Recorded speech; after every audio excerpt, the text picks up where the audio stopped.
Percent Podcast. Okay, we're live. This is Matthew, and I'm coming back with Rizzle on the Matthew and Rizzle Show. Today, we have two guests joining us. It's been a long time in the making. There's a lot that we have to dig into, a lot of surprises. They're both members of this so-called crypto NFT podcasting fraternity that I'm glad to be a part of. I'm sure all of our listeners are going to be very familiar with our two guests. I'm very excited to be speaking with Luke and George from Non-Fungerbils. Welcome to the show, boys.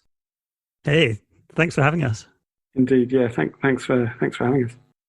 So to get started, I'll throw the ball into you guys' court. I think it would be cool to have both of you introduce yourselves and tell us a little bit more about who the men behind the mic are. George, you go first. I kick off. Okay. Yeah.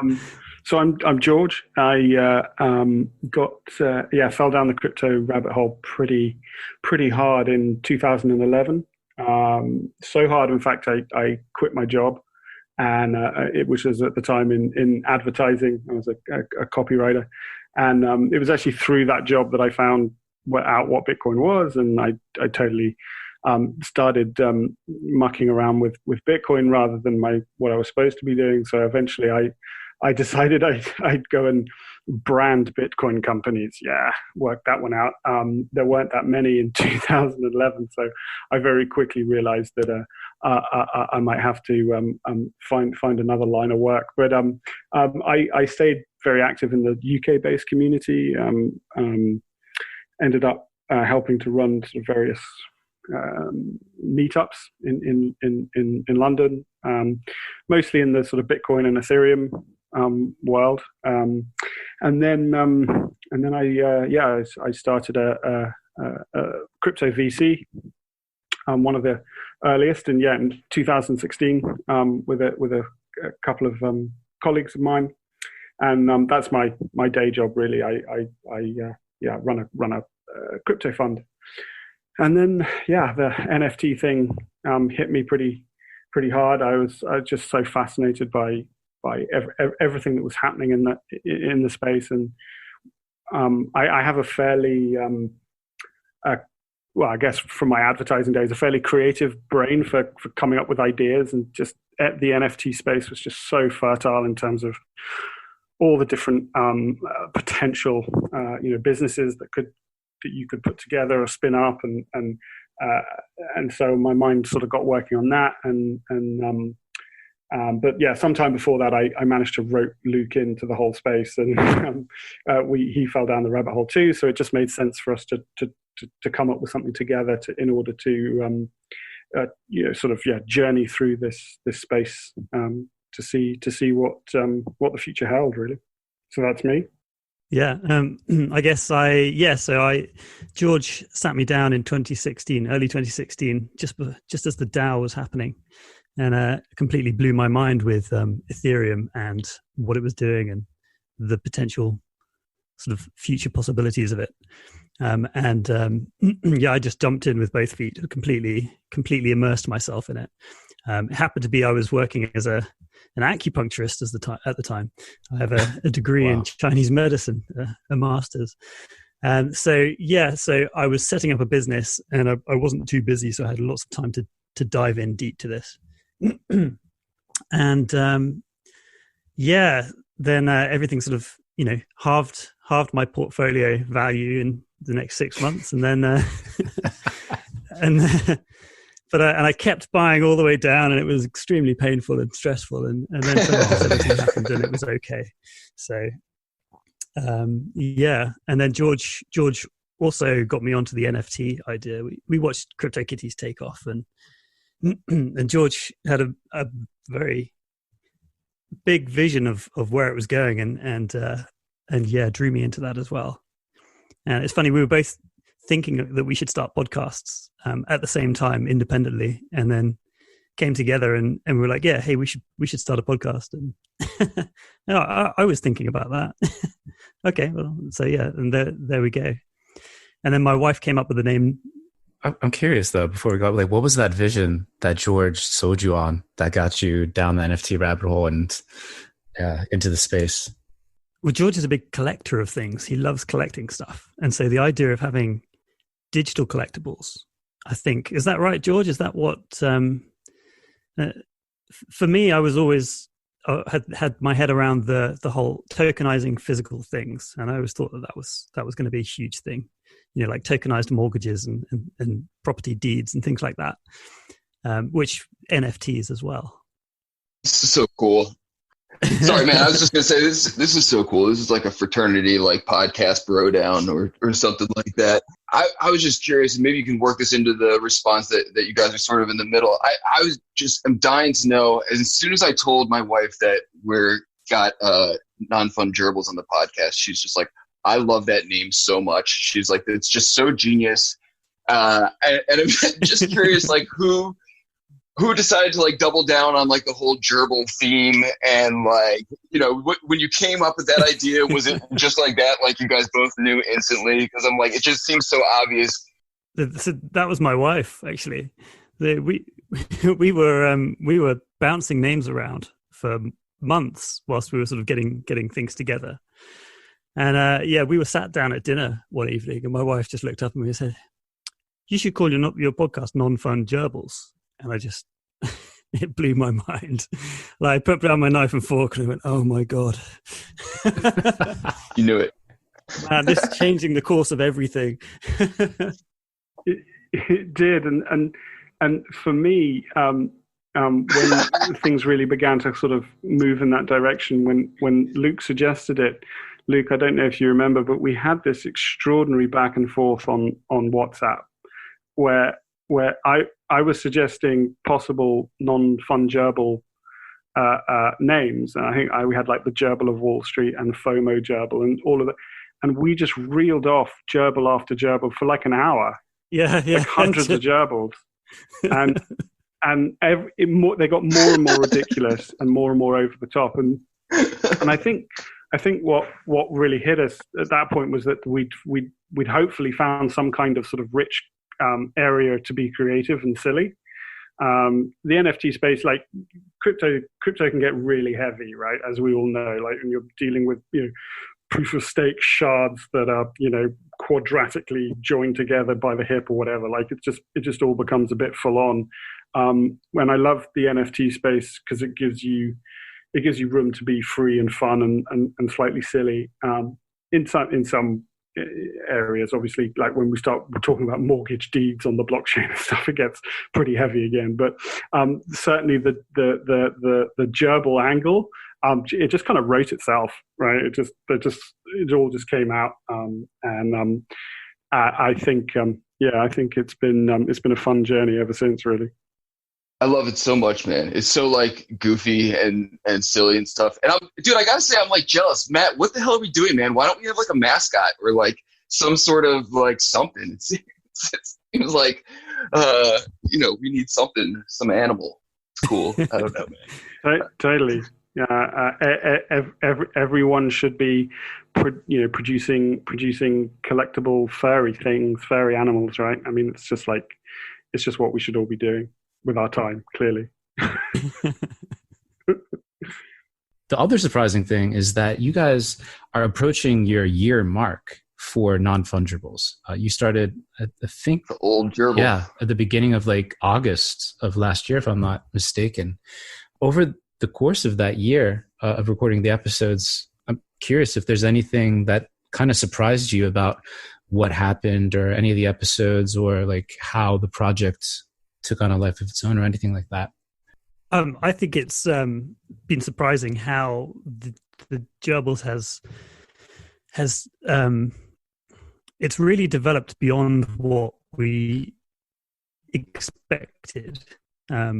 Just in terms of its medium as a collaboration tool, we're collaborating with all sorts of people, and it creates this amazing relationship between the listeners who are sending in amazing stories that we could never think up in a million years. Our artists and now guest artists as well. And then actually we're there sort of coming up with how to translate what's been written into an image, and then sort of thinking about all the ideas around that. And the whole process is just so much fun. And you really make a connection with all the people involved. Yeah, definitely. I'd second that. I think originally in our minds we were thinking like, a tweet, like a few words, just like, painting a small picture about, how crazy FOMO Gerbil is by, dropping all of his 2017 money into Dentacoin and riding it all the way down or whatever. You can write some pretty silly kind of short little sort of pithy sentences around that. But like what we got was out from the community was equally like creative and like painting these extraordinary scenes, but also some of it's like really weird in a good way. Like Luke said it, like we could never have like written any of this stuff. And I think that's what's so enjoyable about it. It's just the breadth of imagination that we get back. I mean, immediately, like I think on our very first Gerbil, someone wrote an entire tweet thread of like 12 tweets or something, and so we were like, okay, so we're going to have to stop saying that. Just send us a tweet, because clearly people have got some creative juices flowing, and they want to go to town on it, and that's what we've seen ever since. Really, it's just a range of creative input that's been more than we ever expected, and in line with that, we've had to start dramatizing them, haven't we, Luke? We've had to start putting music behind them, and getting our guests to read them has been so much fun. And so, yeah, it's just taken on a life of its own, really, which was the hope, because the idea behind it is basically just to allow for community engagement, whilst also building a bit of a story behind the tokens themselves.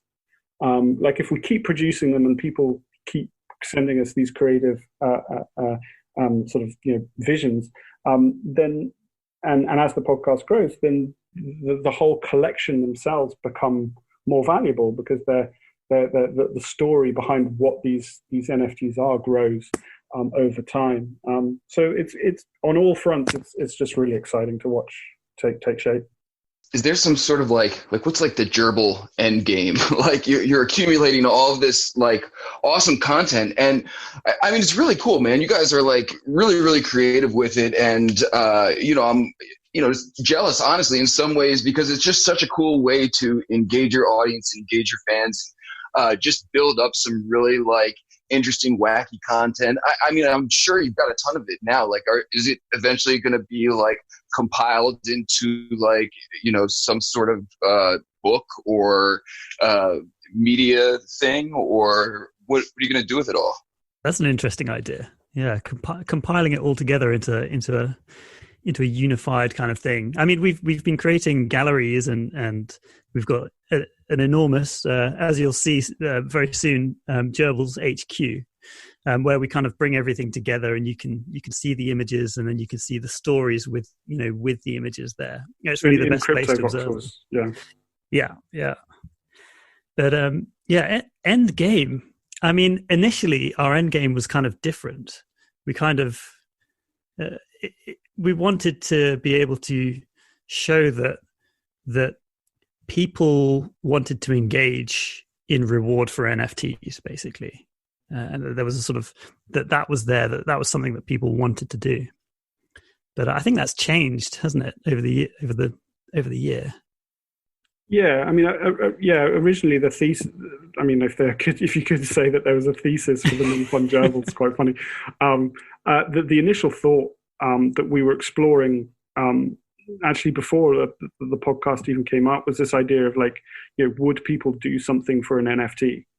So like, would they go and like watch a video, or like comment, or go and tell someone else about it and bring them in, like an affiliate thing. Could you build NFTs as a sort of incentive mechanism?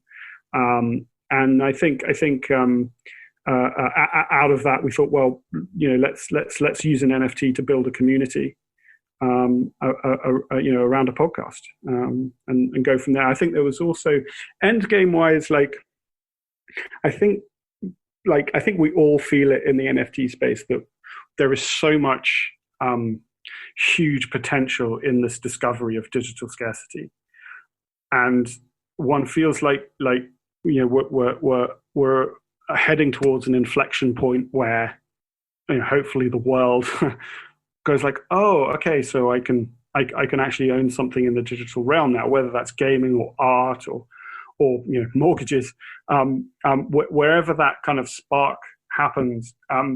I felt so strongly that we had to be on that journey, because in the paradigm shift of digital scarcity is so gigantic that potentially that you want to be on that journey. And whether you're doing that via a podcast, or whether you're building a community via a newsletter, or whether you're building a project, I felt like I had to be part of it to and it was wonderful that Luke decided to join the journey together, and so we feel the end game is basically to just continue doing what we're doing so that we can take part in what I hope will become a really gigantic part of the digital world, which will be so exciting.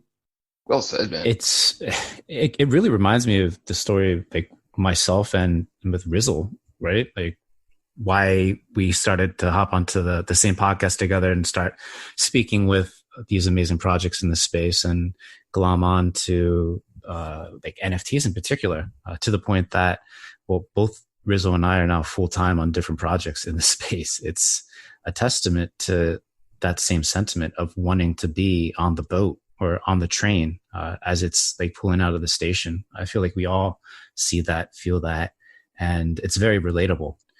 And well, you guys alluded to the Gerbil HQ and Cryptovxels, and there is that year anniversary. Luke and I have been in contact planning something special to align with that. I'm wondering if either of you want to tease out some of the plans or special events or giveaways that we've been talking about to commemorate this momentous year anniversary of Non-Fungerbils. Yeah. So, well, right from the beginning, George and I have been planning a giveaway, and we can't give all the details away yet. But basically, we needed a big event to happen at the end of the year where we could do an enormous giveaway, and do something exciting to celebrate the fact that we've been here a year and the gerbils have lasted. And so, yeah, the whip that you guys run is such a fantastic community event, and it's been really amazing to watch it grow. That we thought it would be amazing to team up with you guys and do something together in that space and bring this giveaway that we've been planning to the whip. And then from there, it's been growing, hasn't it? We've been adding to it. And I mean, there's so much. I'm not sure we can actually squeeze it all in, all the things that we want to do. That's right. We're all going to have to get our trainers on and get athletic by the sounds of it. Get athletic and get those emotions under control, because people are going to be getting frustrated, and it's going to be really fun with what we have planned there. It's just going to be a blast. Luckily, I've got some swanky wearables from a previous whip in terms of my funky trainers, so I'm okay to participate. So we've just this last week decided that actually, as part of this giveaway, we're going to have a special gerbil for the occasion as well. So this will be the first event-based gerbil. And we put it out to our Discord community rather than putting it out to the whole Twitter. So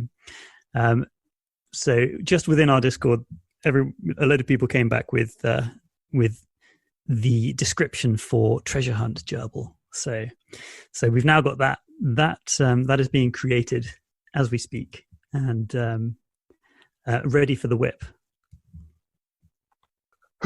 So for people listening who may not be familiar with how the stories and everything work, how can you break it down? So you put out a call, you put out a teaser. I mean, I've seen them online and everything before, and they're very interesting and creative. I'm just who do you guys jointly come up with them, or do you take turns? And then who decides of all the entries? I would imagine it gets tough. If you're got to pick a winner or something like that. Yeah, so well, we start by George and I brainstorm names, and we've brainstormed in the past, and we've got a massive list of names, and then we're kind of shuffling the ones at the top around constantly. We're always adding to it, and now we have people in our Discord suggesting names as well. We've got Suggest a Gerbil, and we take a name and we put it out on the podcast and on Twitter, and we say, come up with the best backstory for, treasure hunt gerbil in this case. And so, yeah, people will send, their vision of who that gerbil is, what their story is, some background or maybe a scenario or a scene which features the gerbil. And then, so we gather them all together, and then we have a sit down and we look at the entries and which ones are the most creative, which ones do we enjoy the most, which ones paint a vision that we can create, that we can make into a visual. and yeah, sometimes it's very hard to choose because there's a lot of different directions that you can go. Sometimes we get, obviously repeat creatives who want to complete their gerbils collection, so ensure that they get in every time we do one of these, and yeah, some of them are so creative that we're struggling to not hand the competition to someone who's already won it, but it's that gets really difficult when the levels get really high. So but yeah, I think at the end of the day it's whatever, Luke and I play God a little bit with it, and we come to consensus usually fairly quickly on who wins. The gerbil gods, man. The gerbil gods. That's I mean, at the end of the day, we have to pick the best one, which we try not to say, oh, this person's won before, we can't give it to them. Oh yeah, no, we've definitely given it twice. I don't think we've given the same 3 times, but we would if it was the best, definitely. Was there a specific gerbil that you think back on that just elicited this crazy response from people, or one that people really gravitated to more than others, or are they pretty consistent with the gerbils you turn out?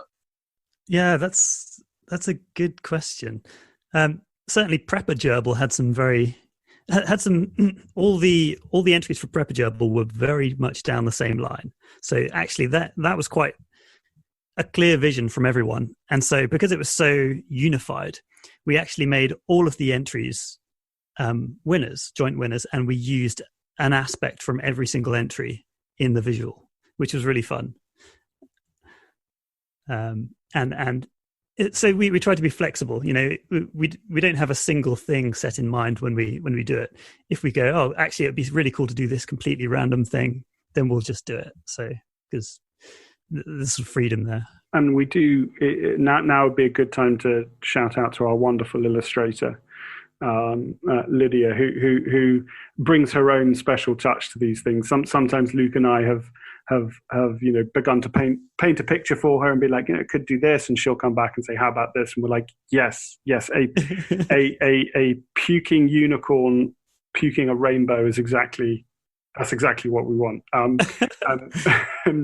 And yeah, so it starts with Luke and me, riffing about it and trying to work it into something, and then Lydia puts her special magical stardust over it, and they appear. I think the background story of how you came across Lydia and the effort that it took, from what I heard, to procure her services, I think that's a story in and of itself. And for other folks out there who are maybe in that space that I feel like a lot of people find themselves at one point or another in this modern age of ours, but when they're thinking about setting up a podcast, there's all these other elements, especially now that Non-Fungible is on the scene, making everyone look bad with this rich tapestry of visual and written stories around this cool character that you've come up with. When they're thinking about how to get an illustrator, I feel like your story could be pretty instructive, because it's not super easy. It takes some pursuit, but yeah.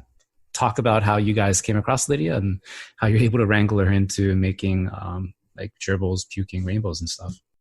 Yeah. So the initial thought was, when looking for an illustrator, I know a couple of illustrators. And so I first went to them and said, can you draw a gerbil? You know, literally went to them with an iPad and an Apple Pencil and said, draw me a gerbil, please. You know, here's a load of pictures of gerbils. Just make it really cute. And it sort of started with that. And yeah, he did a good job, but he wasn't able to, you know, give any time to it at all. So we went on Fiverr and we tried out a few artists there. And this was months this took.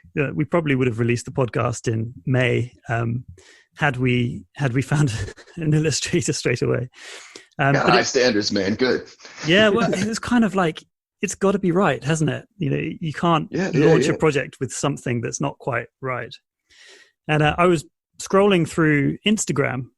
I think just searched illustrators on Instagram and scrolled for hours and hours and hours, and then came across one of Lydia's drawings. I was like, wow, that is exactly what we want. That's just perfect. And so we reached out to her and said, hey, we love your work. Would you be interested in this project? We can pay you X, you know, for this many gerbils. And she came back to him and she said, hey, yeah, I'll have a go this weekend. I'll see what I can come up with. And then it went into the next week. She said, I'm just working 60-hour weeks at the moment. I just can't commit. Good luck, guys. And we were like heartbroken. Oh. So we went back to Fiverr and we tried some more expensive artists on Fiverr. And yeah, I think probably we had 6 different designers actually deliver us stuff in the end. And none of it was anywhere near what we wanted. We just kept coming back to Lydia, and in the end, we went back to her after about a month or two, and said, "We need you. Like nothing else will do. Please join us." And we begged her and offered double the money for half the amount of gerbils. And she said, "Look, you guys, I love your passion. You're really into this. Count me in." And and so it started from there. Yeah, that's absolutely how it went, and it's been amazing how much she's kind of sort of entered the space as well and become more and more interested in the NFT space and more interested in what the gerbils are up to, and listening to the podcast. And it's like, so we've definitely pulled another member of this great community down the rabbit hole. I mean, the other day we created a gerbil on Booleonics, didn't we, Luke? And it's like a gold-backed gerbil, and she was all over that. She was like, "Oh, yeah, send me one of them, please." You know, so another convert to the ranks. Yeah, we paid her in golden gerbils. Yes, we did. That's right. For that particular gerb, we minted the token and sent it to her as payment. It was quite funny. Well, yeah, and she's now self-employed. She gave up her job at Christmas, and she's pursuing her own art. And you know, gerbils is a part of her own self-employed. Yeah, exactly. So I think we've contributed in a way to, her moving on and doing her own thing. So yeah, it's nice to think that it's spreading down the line and it's providing different opportunities for different people. It's so great, man. This is why the NFT space is so cool, right? Because you can pay someone in golden gerbils and it's actually a thing that will contribute to their career success. I'm curious. I mean, we're all sort of in the same boat, doing the podcast thing in this space and everything. And I was wondering, maybe we could all collectively channel the powers of the metaverse. Who's on your short list in our space of people you guys want to have on your podcast? You have, some people that you really want to get on, or just out of reach, or what's your guest list looking like, or ideal guest list looking like? Yeah, I think we want to. We definitely want to look closer at the actual art space and talk to artists. I think we're doing that. We're doing that fairly soon, and then also maybe get sort of projects that might not have kind of fully unfolded yet. Get some early projects on, almost kind of get them kind of revealing themselves to the world on our show, which would be super cool. But yeah, Luke's, you've got other ideas as well, I imagine. Yeah, I mean, I suppose I deal well. I mean, our white whale is Ben Nolan. He's very difficult to nail down. So Ben, if you're listening, come on the show, Ben. Yes, come. Yeah. Yeah, sometimes it's hard to get hold of people. But coming up in the future, we've got Axie Infinity is one of the next ones, which will be quite exciting. Yeah, absolutely. And the other joy about it is that there's basically like a never-ending supply, because the space is growing and new people are coming in all the time wanting to do new things. And then, of course, people who we've already talked to, 6 to 9 months later, their project has come on in different ways or moved in different directions. So we get to have people come back on, and I think that's really good for listeners, because there's this sense of continuity and how projects change over time, and that's, I think that's also really important as well, just to get people back on to tell the community how hard it is to produce some of these projects at times, and how they have to sort of duck and dive and weave to find product market fit, and but also get the ones on that are just like, yeah, we got it right first time, boom, it exploded. Like Chain Faces, like straight out the bat, just like boom. That was a fun interview. So I think that's also another part of it. I think one of the things that we've done that's kept us on the right track so far. Sorry, I'm losing my voice a little bit today. Is we've really followed our interests. So when we get taken with a project, we really get fascinated by something, then we go after it and we try and speak to them, because then we come in with a sense of wonder and a real genuine interest in what we're looking at.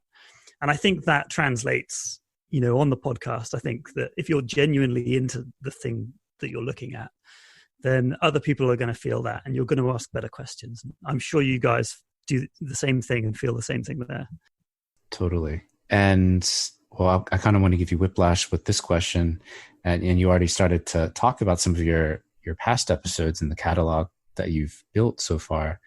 But personally speaking, some of your older episodes, I found a great utility and value from. When I first came across you guys, I think it was because of your episode that you did with Jake Bruckman, who was an early angel in Scent. But I just love listening to Jake talk about all things art and NFTs. And that really turned me on to what you're doing with Non-Fungibles. And then shortly after that, you had John Watkinson on from CryptoPunks, and then John Crane from SuperRare. And it was just, they're a pleasure to listen to. And like I said, I got a lot of value from your episodes. But if both of you are looking back on episodes, not to mention me. Oh, yeah, maybe there's a project there that's hard to pronounce, and yeah, I don't know, some people, some Z-list celebrity, maybe, I don't know. But if you guys are looking at your own catalog, like what are some of the most enjoyable episodes that you recorded that you're excited to have in your catalog? Besides the obvious. Besides, of course, Rizzle, which was great fun with Rizzle and Nate. I really enjoyed having Alan Carr on. I keep wanting to call him Alan Falcon. That was great because we've known him since the beginning, in terms of he's been putting in stories for Gerbils since Genesis Gerbil, and so we've sort of built a relationship with him, through the medium of Gerbils. So, and of course he's got such a great mind in the space, and has such a rich background being there in the heart of CryptoKitties and Top Shot and everything that Dapper Labs is bringing out. So yeah, I really, really enjoyed that. And then also, I know these are also recent ones, but the Whale Shark, speaking to Whale Shark, he's was just a really lovely experience. Really nice guy. Yeah, definitely. His whole vision for the space is so cool, and he's he's doing something that's fairly unusual, like I think, and taking a lot of risk in various ways to build this vault and build this community. And we felt that his certainly his intent and his vision and his heart was well and truly in the right place, which is exactly what you need if you're going to build a community. So yeah, that was definitely an eye opener. But yeah, I think personally, I'm with you in the sense that I really enjoyed Jake's podcast, because I'd known Jake through the whole Coin Fund thing, because my fund was very early, like Coin Fund was, and we talked a lot, and I spent a huge amount of time on the Coin Fund Slack back in the early days, which was basically pretty much the only place where you could get any kind of like signal to noise ratio in terms of like projects that were happening back in 2017. So for me, it was just amazing to get him on, because it was kind of like the culmination of a relationship from afar, obviously, because I'm UK and he's US based, but and we always used to meet up at the conferences and stuff. So it was very cool. It was like talking to a friend on a particularly cool subject that he knows an absolute mountain about. So that was a really good one. It was kind of like the moment where I felt like, okay, this podcast could actually be really interesting, because we can get viewpoints like that across. So yeah, I'm glad you picked that one out. Sorry, Rizzle. Rizzle's sulking in the corner now because I didn't shout this episode. To make Rizzle happy, we had a properly good chat too, right? I mean, our podcast flowed beautifully. I think that's part of like. I mean, I don't want to like big ourselves up in any way, but like from the beginning, we really wanted to make it a conversation. Like very often we got like I'm making the questions up like as part of the conversation.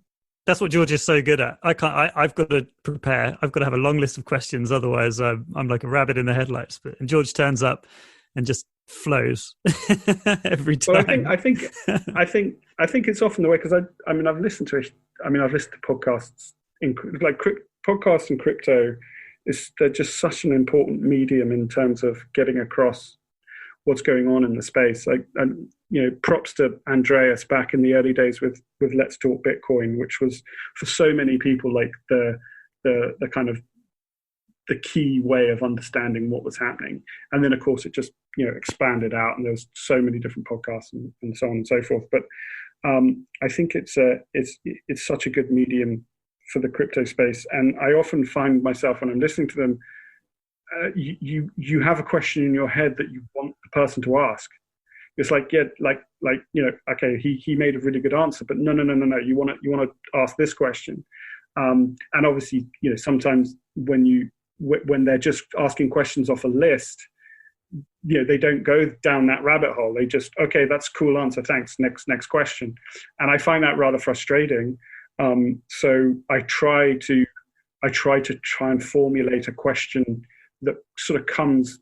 It's not always possible, but sort of comes from the conversation that we've just had. It just kind of feels like that's what people would like to hear. But very often it just ends up with me being massively long-winded. No, man, the podcast that we did together, you were fluent, dude. I gotta say, it's probably one of the greatest episodes that I've ever recorded with anyone in my entire life, bro. I strongly encourage you all to check out the Non-Fungerbils flow on the podcast with myself and Nate. And I love these 3D chess moves you're throwing out. It's awesome.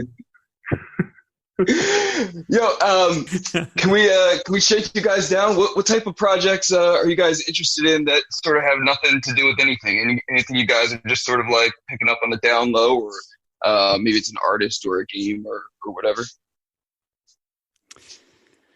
Oh, that's a tricky one. Luke's head's in Somnium space, isn't it? Yeah, I'm completely obsessed with Somnium at the moment. It's been blowing my mind week after week. And we just released our episode last week with Afer, which we did live in Somnium space as the first video episode. And I'm just trying to find some time where we've just bought a huge parcel there, which was insanely expensive. And I'm trying to find some time to get in there and actually start building.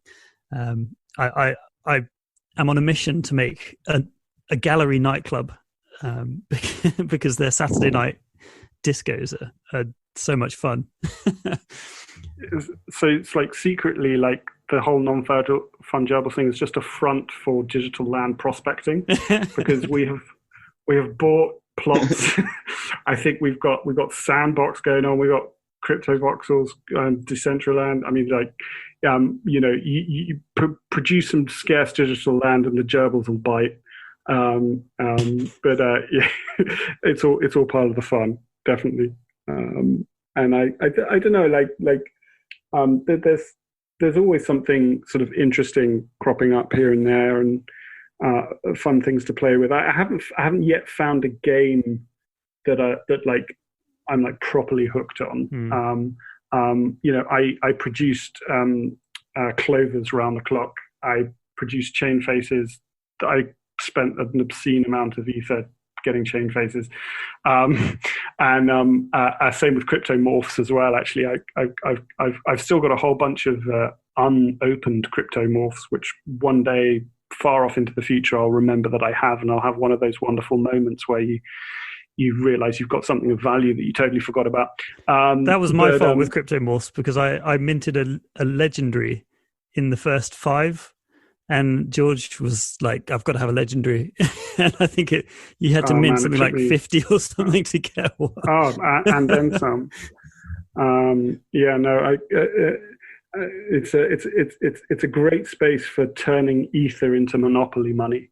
Like in the other world, like ether is this like really important, liquid in the machine of this eternal global computer. And then in this world, it's just like, oh, okay, I need more faces, more clovers, click, click, click, click, click, and it's like you're standing in front of, in front of those, slot machines, just putting the tokens in, so I dread to think how much ether, my collection's going to load, but then hopefully, the space moves with the impending ether pump. Who knows? We can but hope.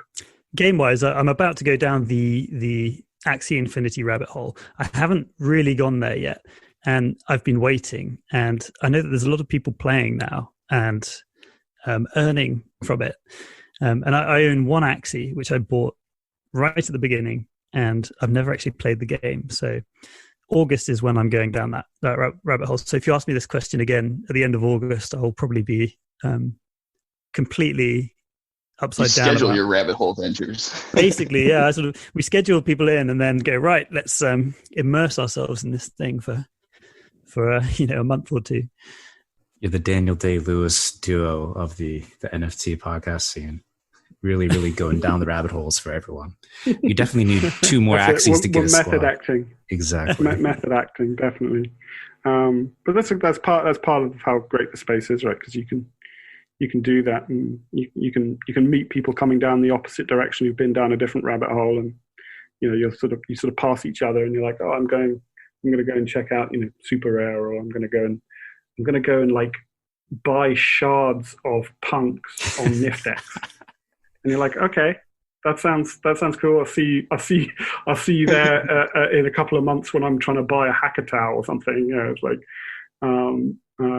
but it speaks to the creativity in the space, doesn't it? It's just like, not everyone can get hold of a alien punk or a zombie punk, and I'll just build an entire financial infrastructure around allowing people to do that. And I think that's cool. Yeah, it's a great way to make things accessible again, from when things were cheap and then they become expensive, and then you need to find a way to make them cheap again. But I'm really looking forward to the day that Decentraland make, really, it sounds a bit harsh, really playable games. I mean, the football was a lot of fun. I really, really enjoyed it.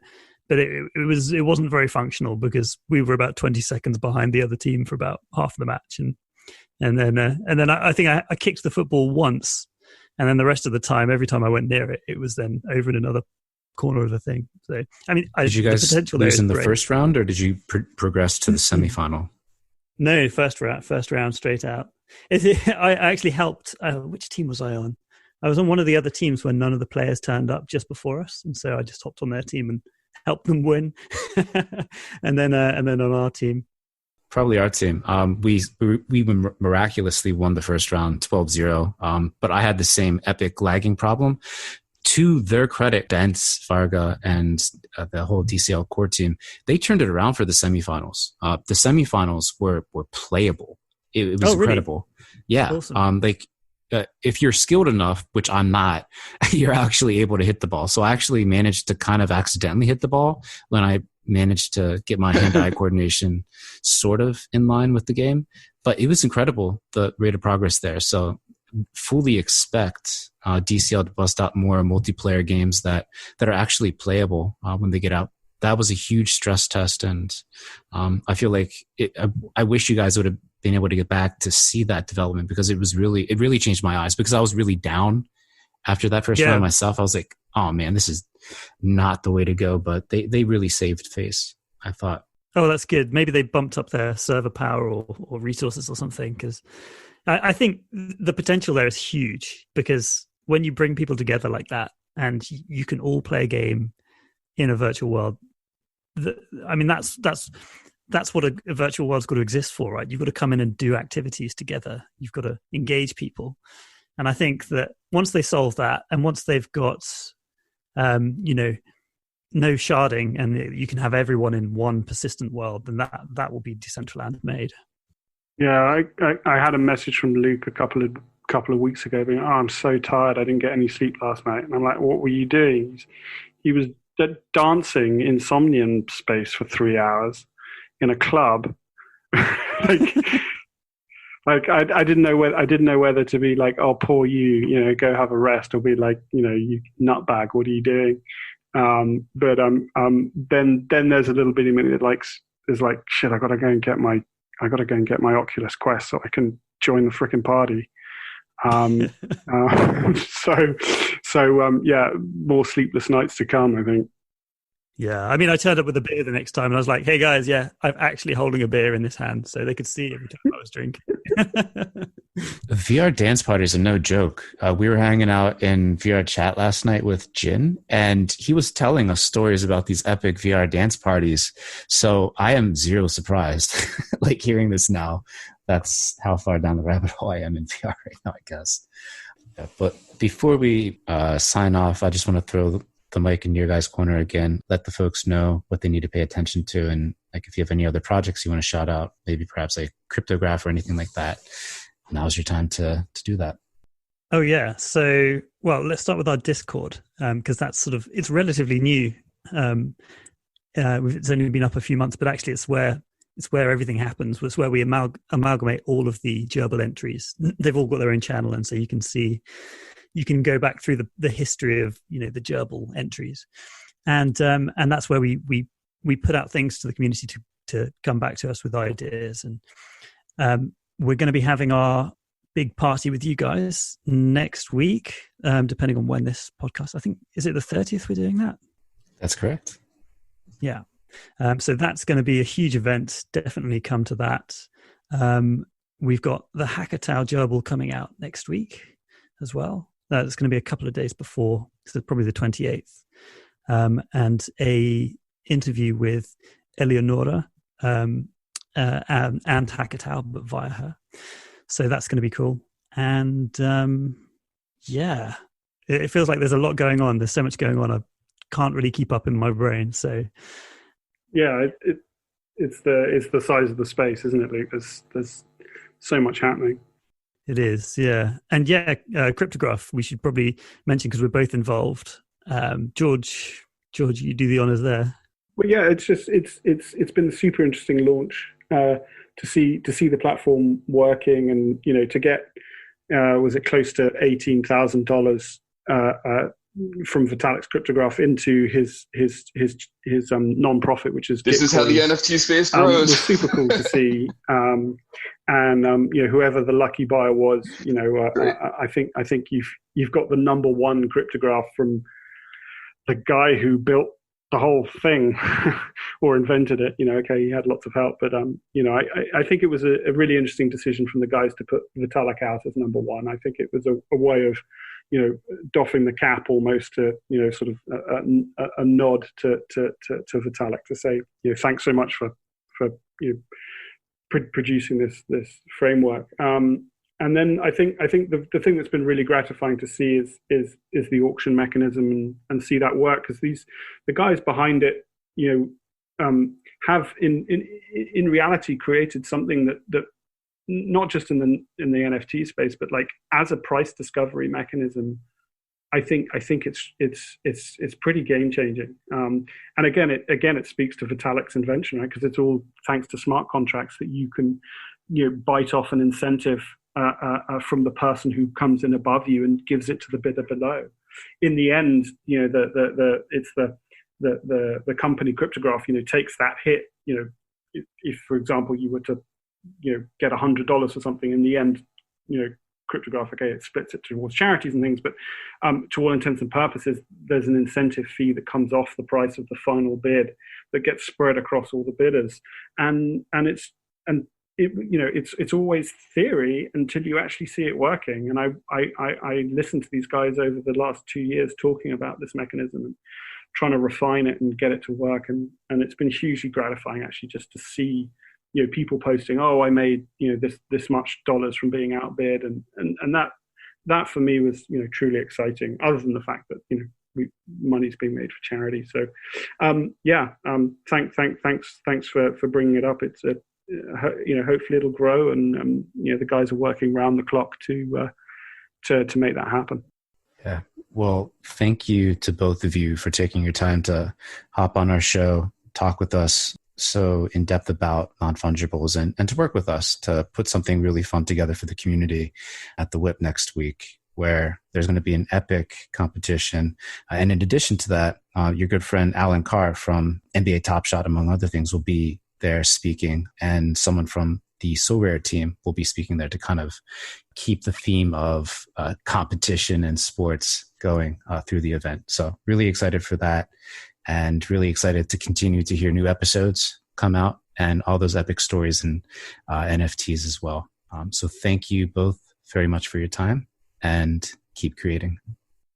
Thank you so much for inviting us on. It's really nice to actually go and spend some time actually thinking about the gerbils and what we've done and talking about it. So yeah, thank you.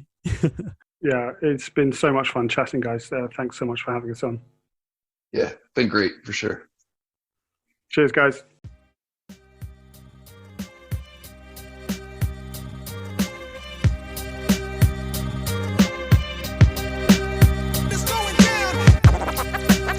Send podcast.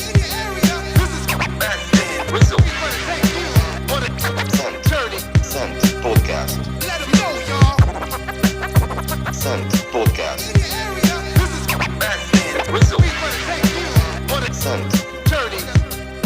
Send podcast.